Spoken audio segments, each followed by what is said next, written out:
यह कहानी भगवान कृष्ण के बाल्यकाल की है। बचपन में कृष्ण बड़े ही शरारती थे।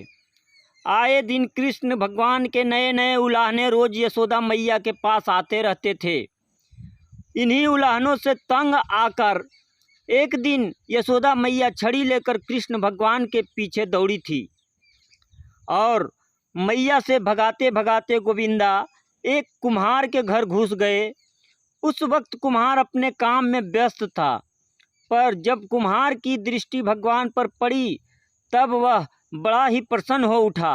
कृष्ण बोले, कुम्हार जी, मेरी मैया बहुत क्रोधित है और छड़ी लेकर मुझे ढूंढ रही है। कुछ समय के लिए मुझे कहीं छुपा लीजिए। कुम्हार भगवान श्री कृष्ण के अवतार स्वरूप से ज्ञात था। उसने तुरंत कृष्ण जी को एक बड़े से मिट्टी के घड़े के नीचे छुपा दिया। कुछ समय पश्चात जब यशोदा मैया ने वहां आकर पूछा, क्यों रे कुम्हार, क्या तूने मेरे कान्हा को देखा है? तो कुम्हार ने जवाब दिया, नहीं मैया, मैंने नहीं देखा। कुम्हार और यशोदा मैया के बीच हो रहा संवाद भगवान श्री कृष्ण गौर से सुन रहे थे।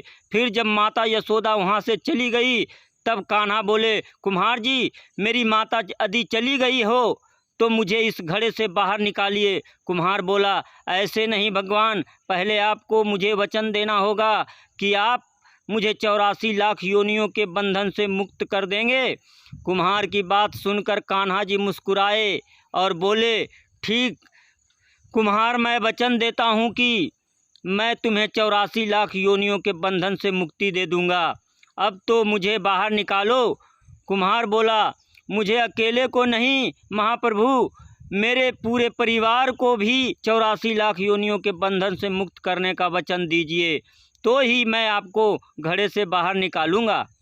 इस पर कृष्ण बोले, ठीक भैया, मैं उन्हें भी 84 लाख योनियों के बंधन से मुक्त करने का वचन देता हूँ, अब तो बाहर निकाल दो।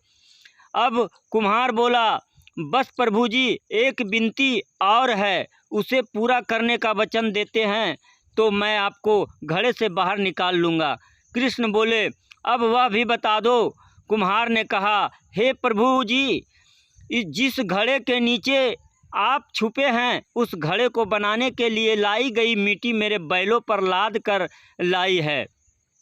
आप मेरे उन बैलों को भी 84 लाख योनियों के बंधन से मुक्त करने का वचन दीजिए। कृष्ण भगवान ने कुम्हार का प्राणी प्रेम देखकर उन बैलों को भी मोक्ष देने का वचन दिया। कान्हा बोले, लो तुम्हारी सभी इच्छाएं पूरी हो गई है, अब तो इस घड़े से मुझे बाहर निकाल लो। इस बार कुम्हार बोला, अभी नहीं भगवान, बस एक अंतिम इच्छा शेष रह गई है और वह यह है कि जो भी जीव हम दोनों के बीच हुए इस संवाद को सुनेगा उसे भी आप इस जन्म और मृत्यु के चक्र से मुक्त कर देंगे। बस यह वचन भी दे दीजिए, तभी मैं आपको इस घड़े से बाहर निकालूंगा। कुम्हार की सच्ची प्रेम भावना देखकर कृष्ण भगवान अति प्रसन्न हुए और उन्होंने कुम्हार को तथास्तु कह दिया। फिर जाकर कुम्हार ने बाल कृष्ण को घड़े से बाहर निकाला, उनको साष्टांग प्रणाम करके उनके चरण धोए और वह चरण अमृत पर प्राशन करके अपने पूरे घर में उसका छिड़काव किया। अंत में कुम्हार प्रभु कृष्ण के गले लगकर इतना रोया कि उनमें ही विलीन हो गया।